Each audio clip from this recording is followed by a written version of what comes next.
Okay, it's a week before school finishes. Been teaching these kids for 6 months. They're actually year 2. Very proud of their surveys. You can see the effort they've made. So this is what they could do independently by the end.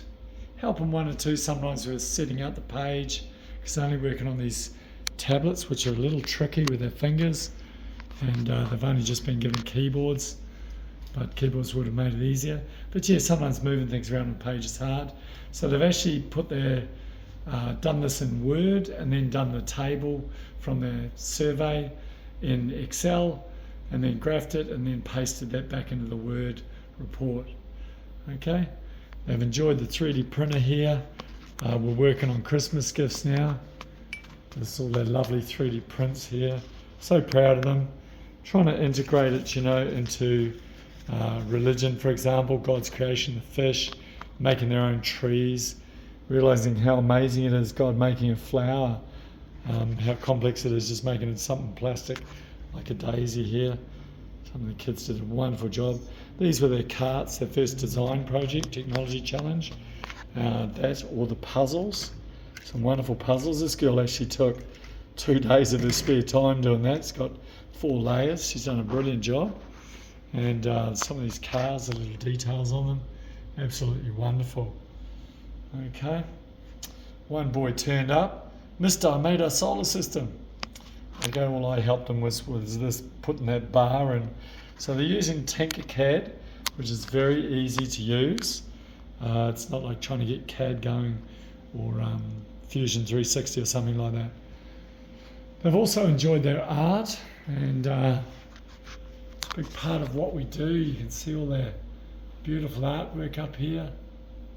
Really love these pictures. I'll leap through and over here. So the class very quickly became like an art gallery. Okay. I just love it. So blessed to work in an art gallery with such talented artists. Okay. Beautiful. Just cruise along here. Yeah, look at that. I get to look at that every day. Such a blessing. But it's the end of the year now. They've got to pull the classroom apart. I've only had a 6-month contract. They love doing the portraits.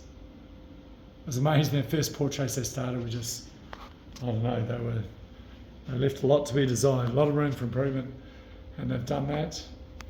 One of my favourite ones, I had my sort of Hall of Fame up the front here. Some of the fish in that portrait. Just love that stuff. Demonstrating to them the tessellations that are actually pictures, how to do it. They've enjoyed that. I'll whip over there now for some of that. Show you what they've done there. Look at that, fantastic. Absolutely incredible. I've always wanted to do this project with younger kids, or with primary age kids, pretty advanced. So it took them 2 goes, maybe just doing a simple snowflake to start with, explaining how it works, and then doing a fish or birds. At first I let them decide what they wanted to do from God's creation, sort of extension to religion, a bit of art. Okay, you've got to fit these things in cross-curricular to be able to do them. But yeah, the first one they just do any creature or any tree or flower. It was just too hard, and they ended up with lots of little pieces everywhere. So making it a bit simple, refining them or restricting them to just doing fish to start with.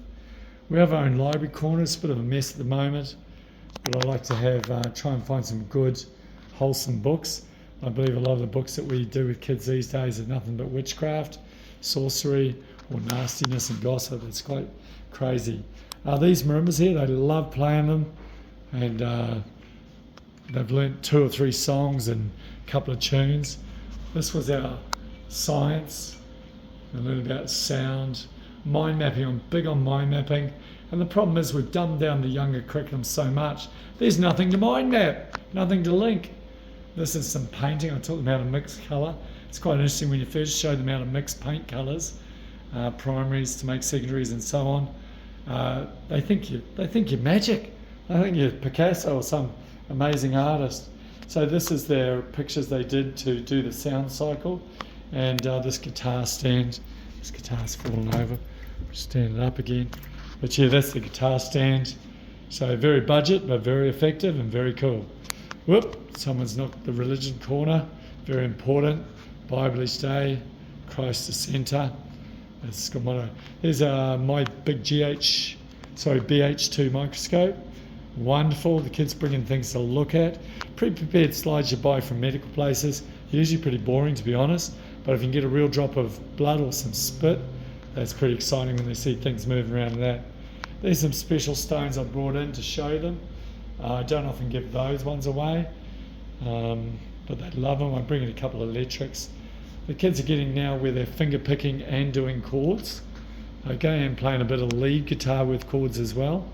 But I simplify. These are our fighting fish babies that they've bred. I'll see if I can zoom in on some. They're still very small, and they're going to have to take them home at the end of next week. Okay. These are their portrait dye wash portraits, so ink and dye wash. This is their small versions of their fish thumbnails, practices. How I said they're so good, why don't you colour them in, you cut them out, we'll put them above the tank, call them tank jumpers. Okay, they've really loved breeding the guppies, and we were so blessed, like the third day, all these more pregnant guppies there now, but the third day they had like 40, 50 babies, and they're live bearers, so they love that. Fighting fish, male and female, mated together. They got to see the mating dance and see the bubble nest. But yeah, we thought that's the end of that. Nothing really to see here. And I was about to throw the water out, giving up on it. And then one of the boys said, "Oh, look, there's some little tadpoles in there, Mr. C." And I said, "Oh, they're baby fighting fish." This is writing with personification. Wonderful stuff. Kids love that. I know it's not year 2 level, but hey, life's a bit boring if you can't use personification in your writing. And similes and metaphors. I call them the tools of poetry. In older grades, of course, we've got fancy names for them, but I make it simple for kids to have a go.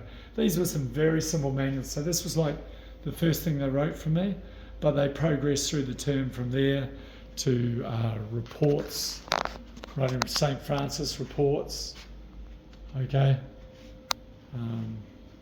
publishing their own prayer. I'll just zoom in on this, probably want to record it. So that's the prayer that they read out at assembly, leading the assembly in prayer. And they also played Light of the World on the guitar and the marimbas, all of them, everyone playing an instrument, to bless the school with that and use their talents. This was some of their reports, so linking the technology in with English, in with publishing on the computer as well, their pictures, how to paste them onto a page, and they've done a great job on those. This was their surveys from last term where they graphed their progress at sit-ups, press-ups and dips, and also their running times. Okay, a little bit of a lack of validity here and there and reliability with results, but they certainly learned how to use simple formulas, drag number patterns, have columns of data and then graph those columns or rows, whichever way you look at it. More writing with personification. Some more surveys here.